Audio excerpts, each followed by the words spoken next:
Hello बच्चों, कैसे हैं आप। मैं अरविंद आर आप सभी का ऑनलाइन प्लेटफॉर्म पर स्वागत करता हूं। आज हम डिस्कस करेंगे पेपर सॉल्यूशन का एक और सेक्शन। हम कर रहे थे 2019 का पेपर सॉल्यूशन, जिसमें हमने कुछ 15 क्वेश्चन सॉल्व कर रखे थे 2 पार्ट में। आज हम एक और पार्ट लेके आए हैं। एक और पार्ट में हम 15 क्वेश्चन से आगे सॉल्व करेंगे। कहाँ से सॉल्व करेंगे? नेक्स्ट 15 क्वेश्चन तक हम सॉल्व कर चुके थे।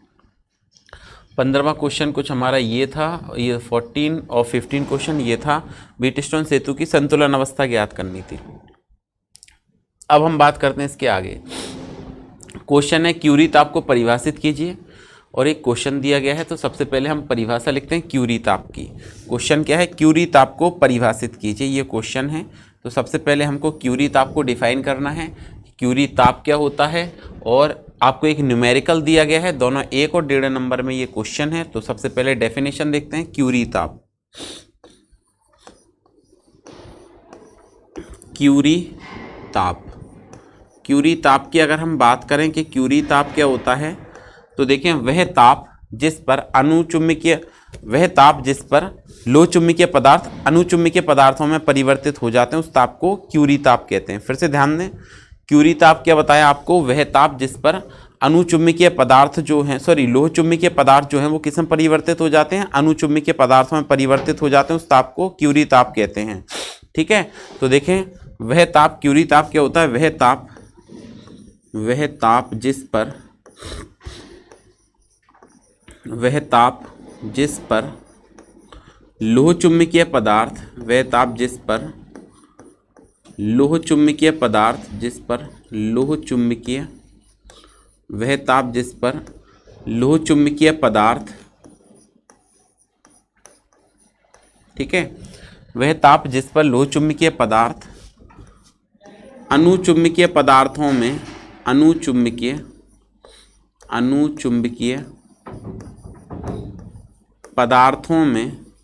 अनुचुंबकीय पदार्थों में परिवर्तित हो जाते हैं, वह ताप जिस पर लोह चुंबकीय पदार्थ अनुचुंबकीय पदार्थों में परिवर्तित हो जाते हैं,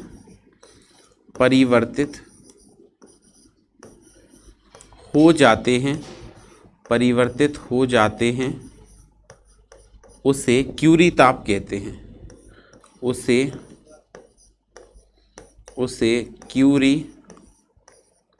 उसे क्यूरी ताप कहते हैं। ठीक है, क्यूरी ताप की डेफिनेशन क्या बताई आपको? वह ताप जिस पर लोह चुंबकीय पदार्थ किसमें? अनुचुंबकीय पदार्थ में परिवर्तित हो जाते हैं, उस ताप को क्या कहते हैं? क्यूरी ताप कहते हैं। ठीक है, मतलब कोई लोह चुंबकीय पदार्थ है, जैसे जैसे उसका ताप बढ़ाएंगे तो उसका चुंबकीय गुण क्या होगा? धीरे धीरे घटेगा, और वो लोह चुंबकीय आपने पढ़ा था, वे पदार्थ जो प्रबल चुंबकीय क्षेत्र उत्पन्न करते हैं, और मतलब दुर्बल चुंबकीय क्षेत्र से सशक्त चुंबकीय क्षेत्र की ओर जाने की प्रवृत्ति उत्पन्न करते हैं। और अनुचुंबकीय क्या होते हैं? जिनकी चुंबकीयशीलता कम होती है। ठीक है, मतलब जो दुर्बल रूप से लोह चुंबकीय मतलब सशक्त चुंबकीय क्षेत्र की ओर जाते हैं, और ये प्रबल रूप से जाते हैं। तो क्यूरी ताप क्या बताया? वह ताप जिस पर लोह चुंबकीय पदार्थ अनुचुंबकीय पदार्थ में परिवर्तित हो जाते हैं, उस ताप को क्या कहते हैं? क्यूरी ताप कहते हैं। नेक्स्ट, ये पार्ट ए हो गया, ये आ भाग हो गया इसका।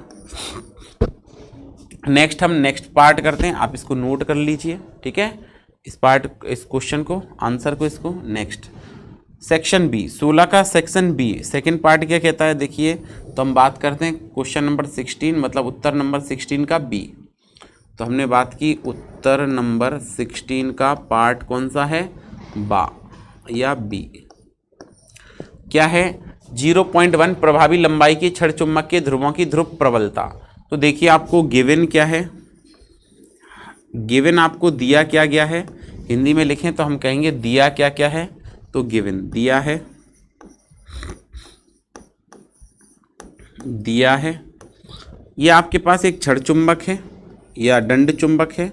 इसके 2 ध्रुव होते हैं, एन और एस। तो ये प्रभावकारी लंबाई होती है एन और एस के बीच में। ये आपको दी है प्रभावी लंबाई, इसको हम 2L मानते हैं। कितना मानते हैं? 2L। तो आपको ये दिया गया है, गिवन क्या है? 2L गिवन है कि 2L आपको दिया गया है। कितना?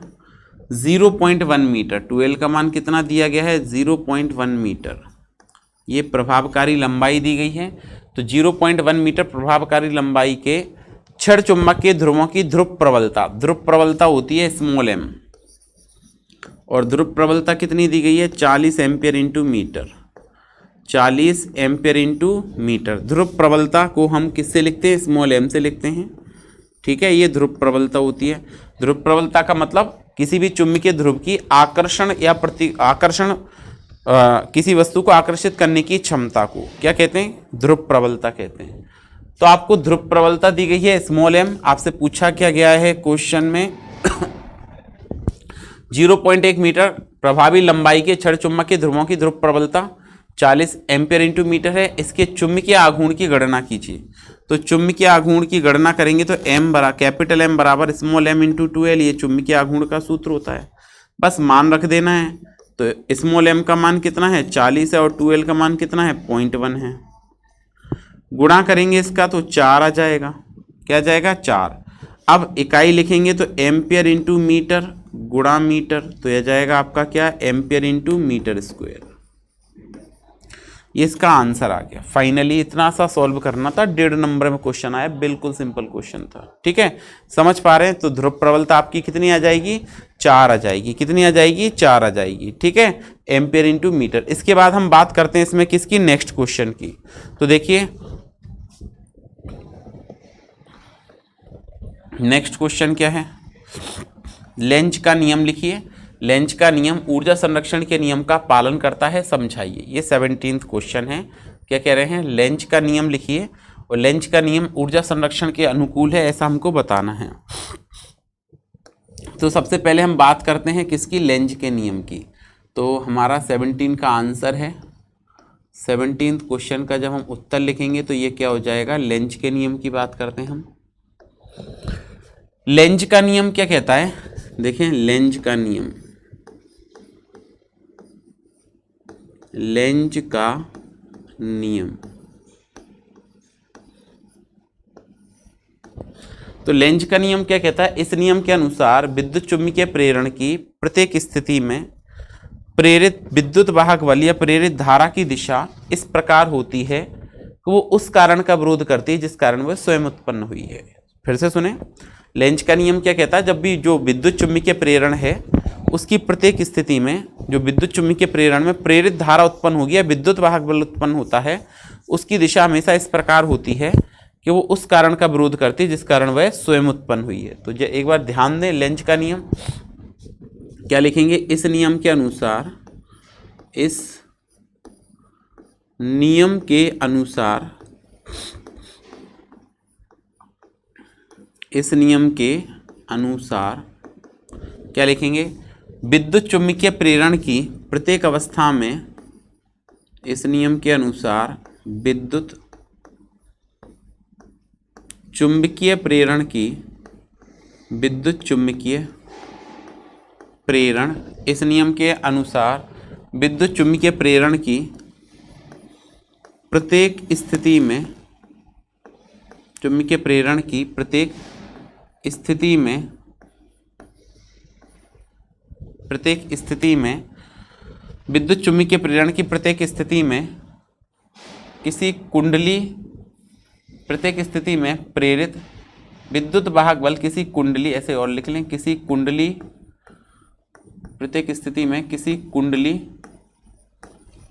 या छड़ में, किसी कुंडली या छड़ में, छड़ में प्रेरित उत्पन्न प्रेरित धारा की दिशा, उत्पन्न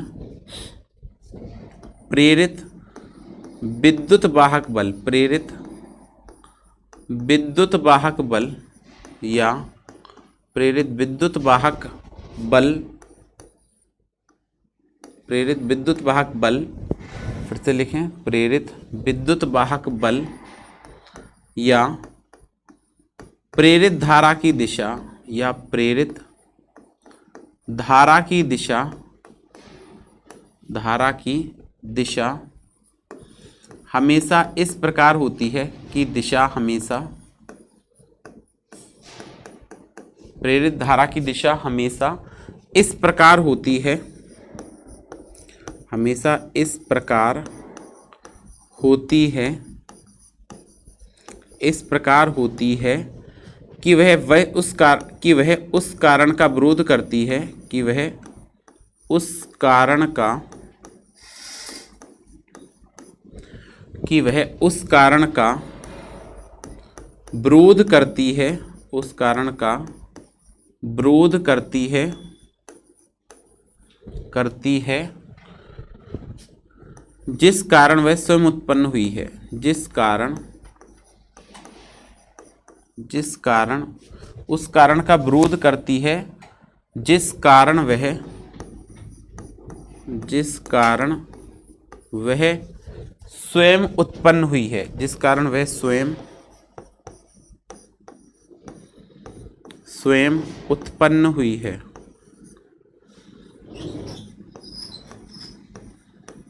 ठीक है, क्या बताया आपको?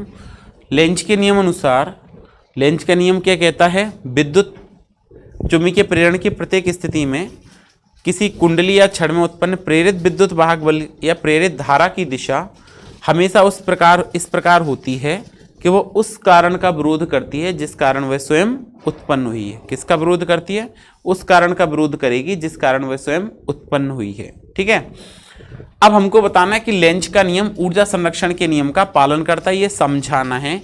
क्या समझाना है? लेंज का नियम किसका पालन करता है? ऊर्जा संरक्षण के नियम का पालन करता है। तो सबसे पहले ये लेंज का नियम नोट कर लीजिए, फिर हम चलते हैं इसको ऊर्जा संरक्षण के नियम के अनुकूल है या नहीं है, ये हम ज्ञात करके देखेंगे, या हम ये ज्ञात करके बताएंगे कि जो लेंज का नियम है वो ऊर्जा संरक्षण के नियम का किस प्रकार से पालन करता है। ठीक है, तो देखिए नेक्स्ट, लेंज का नियम जो है वो ऊर्जा संरक्षण के नियम का पालन करता है। हमको ये देखना है, लेंज का नियम ऊर्जा संरक्षण के नियम का पालन करता है। लेंज का नियम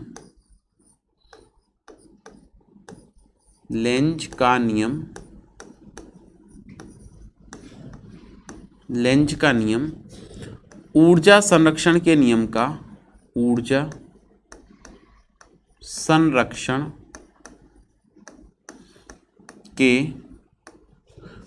संरक्षण के नियम का पालन करता है। अब कह रहे हैं इस बात को समझाइए आप, तो इसको लिखते हैं हम।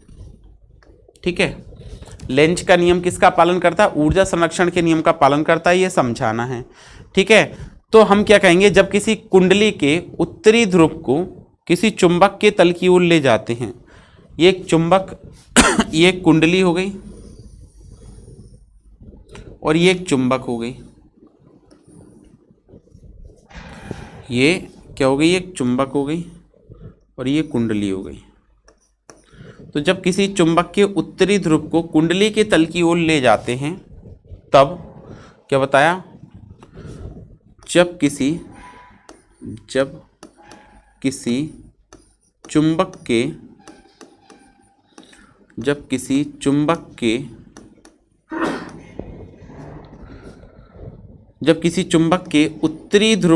के उत्तरी ध्रुव को कुंडली के तल की ओर ले जाते हैं, कुंडली के तल की ओर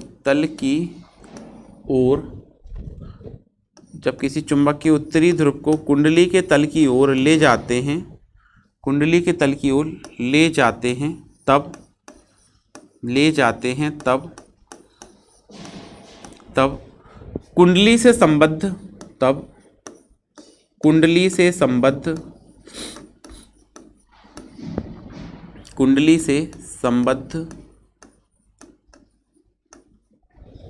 चुंबकीय फ्लक्स में वृद्धि होती है। कुंडली से संबद्ध चुंबकीय फ्लक्स में,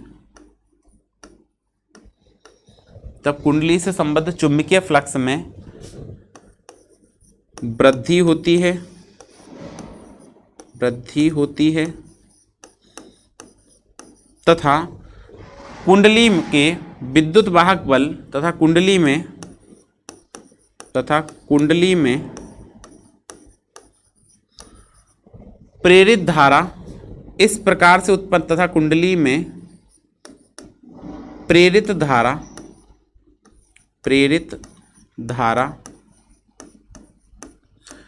इस प्रकार से उत्पन्न होती है, इस प्रकार उत्पन्न होती है, प्रेरित धारा इस प्रकार उत्पन्न होती है, इस प्रकार उत्पन्न होती है कि वह चुंबक के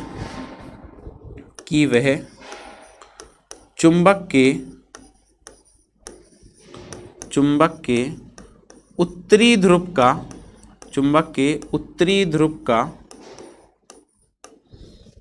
का कुंडली के तल की ओर लाने का विरोध करती है, कि वह चुंबक के उत्तरी ध्रुव का कुंडली के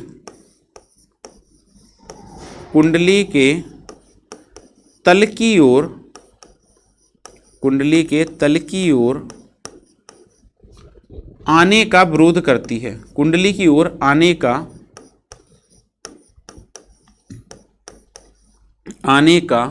विरोध करती है।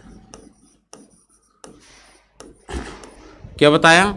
जब किसी चुंबक के उत्तरी ध्रुव को कुंडली के तल की ओर ले जाते हैं तब कुंडली से संबद्ध चुंबकीय फ्लक्स में वृद्धि होती है तथा कुंडली में प्रेरित धारा इस प्रकार उत्पन्न होती है कि वह चुंबक के उत्तरी ध्रुव का कुंडली के तल की ओर लाने का विरोध करती है, कुंडली के तल की ओर आने का विरोध करती है। ऐसा तभी संभव है जब कुंडली का तल, आगे क्या लिखेंगे, ऐसा तभी संभव है जब कुंडली का तल, ऐसा तभी संभव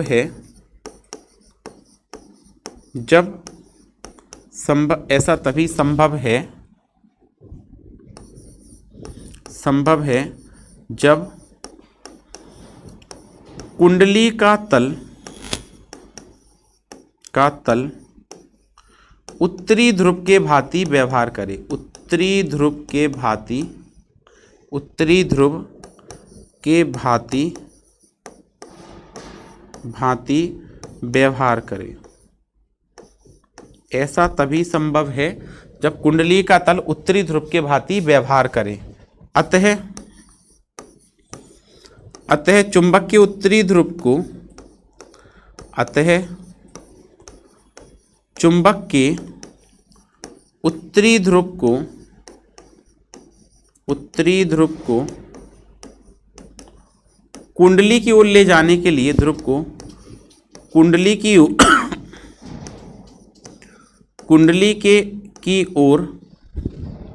ले जाने के लिए, कुंडली की ओर ले जाने के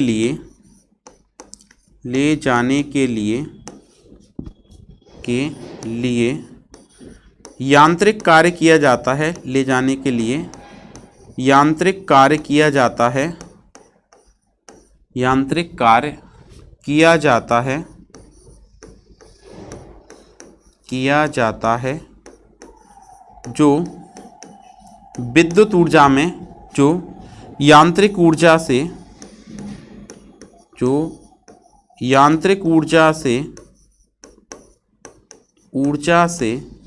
विद्युत ऊर्जा में परिवर्तित हो जाता है, जो यांत्रिक ऊर्जा से विद्युत ऊर्जा में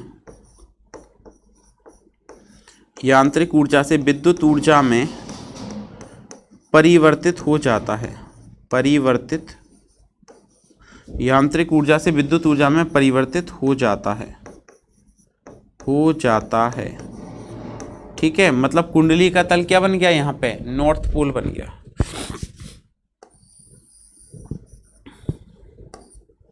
ठीक है, इस तरह से, एक मिनट थोड़ा इसको ठीक बनाते हैं। कुंडली का तल क्या बन गया, नॉर्थ पोल बन गया।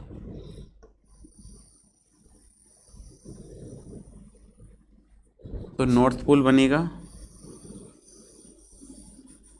इस तरह से। ठीक है, जो नॉर्थ पोल का विरोध करेगा तो यांत्रिक ऊर्जा से विद्युत ऊर्जा में परिवर्तित हो जाता है। अतः लेंज का नियम किसका पालन करता है, ऊर्जा संरक्षण के नियम का पालन करता है। लिख देते हैं ऊपर, ठीक है, समझ आई बात। जब किसी चुंबक के उत्तरी ध्रुव को कुंडली के तल की ओर ले जाते हैं तब कुंडली से संबद्ध चुंबकीय फ्लक्स में परिवर्तन में वृद्धि होती है तथा कुंडली में प्रेरित धारा की दिशा, क्योंकि फ्लक्स परिवर्तन हो रहा है तो कुंडली में क्या होगा, प्रेरित धारा उत्पन्न होगी। तो प्रेरित धारा की दिशा इस प्रकार होती है कि वह चुंबक के उत्तरी ध्रुव का कुंडली के तल की ओर आने का विरोध करती है। ऐसा तभी संभव है जब कुंडली का तल उत्तरी ध्रुव के भांति व्यवहार करे। ठीक है, अतः चुंबक के उत्तरी ध्रुव को कुंडली की ओर ले जाने के लिए यांत्रिक कार्य किया जाता है जो विद्युत ऊर्जा में परिवर्तित हो जाता है, अर्थात लेंज का नियम ऊर्जा संरक्षण के नियम का पालन करता है। ठीक है, तो यहाँ पे एक लाइन और लिख सकते हैं, अर्थात लेंज का नियम ऊर्जा संरक्षण के नियम का पालन करता है। क्या कह सकते हैं, अतः लेंज का नियम, अतः लेंज का नियम, लेंज का नियम, लेंज का नियम ऊर्जा संरक्षण के नियम के अनुकूल है। ऊर्जा संरक्षण के नियम के, संरक्षण के नियम के अनुकूल है। ऊर्जा संरक्षण के नियम के अनुकूल है। ठीक है, ये हो गया आपका कंप्लीट। आप अपोजिट भी कर सकते हैं चाहें तो। अपोजिट क्या करेंगे कि जब हम अपोजिट हम ऐसे कर सकते हैं कि जब हम चुंबक के उत्तरी ध्रुव को कुंडली के तल से दूर की ओर ले जाते हैं, ऐसा लिख सकते हैं, दूर की ओर ले जाते हैं तो कुंडली से संबद्ध चुंबकीय फ्लक्स में कमी होती है, अर्थात ऐसा तभी संभव है कि जब कुंडली में धारा की दिशा कैसी हो, क्लॉकवाइज हो। तो अगर क्लॉकवाइज होगी तो कुंडली का तल कैसा व्यवहार करेगा, दक्षिणी ध्रुव के भांति व्यवहार करेगा, जो चुंबक के उत्तरी ध्रुव के दूर जाने का विरोध करेगा, जो चुंबक के उत्तरी ध्रुव के क्या करेगा, विरोध करेगा। इसको भी आप ऐसे ही लिख सकते हैं क्या, कि जब चुंबक के उत्तरी ध्रुव को कुंडली के तल की ओर ले जाते हैं, ध्यान दें, चुंबक के उत्तरी ध्रुव को कुंडली के तल की ओर ले जाते हैं तो कुंडली से संबद्ध चुंबकीय फ्लक्स में क्या होती है, वृद्धि होती है, जिससे कुंडली में प्रेरित धारा, उत्पन्न प्रेरित धारा की दिशा इस प्रकार होती है कि वो चुंबक के उत्तरी ध्रुव का कुंडली के निकट आने का विरोध करती है। इसमें एक लाइन और ऐड कर लेना जो लिखा, अतः, अतः क्या लिखोगे उसमें, अतः कुंडली में उत्पन्न प्रेरित धारा की दिशा कैसे होती है, वामावर्त होती है, एंटी क्लॉकवाइज होती है। कैसी होती है, एंटी क्लॉकवाइज होती है, जिससे कुंडली का तल उत्तरी ध्रुव के भांति व्यवहार करता है। ये नोट उसी में लिख लेना, ये वाला पॉइंट। क्या लिखोगे, अतः कुंडली में उत्पन्न प्रेरित धारा की दिशा कैसे होती है, वामावर्त दिशा में होती है, जिससे कुंडली का तल उत्तरी ध्रुव के भांति व्यवहार करता है, जो चुंबक के उत्तरी ध्रुव के निकट आने का विरोध करता है। तो चुंबक के उत्तरी ध्रुव को कुंडली की ओर ले जाने के लिए हमें यांत्रिक कार्य करना पड़ता है जो विद्युत ऊर्जा में परिवर्तित हो जाता है। ठीक है, तो ये आपका क्वेश्चन नंबर 17 था, लेंज का नियम। ठीक है, इसके बाद हम क्वेश्चन नंबर 18 से पूर्णांतरिक परावर्तन, प्रकाश का विवर्तन, ये क्या होता है, ये नेक्स्ट क्लास में डिस्कस करेंगे। इसके बाद आज के लिए इतना ही, फिर मिलते हैं नेक्स्ट क्लास में। Thank you.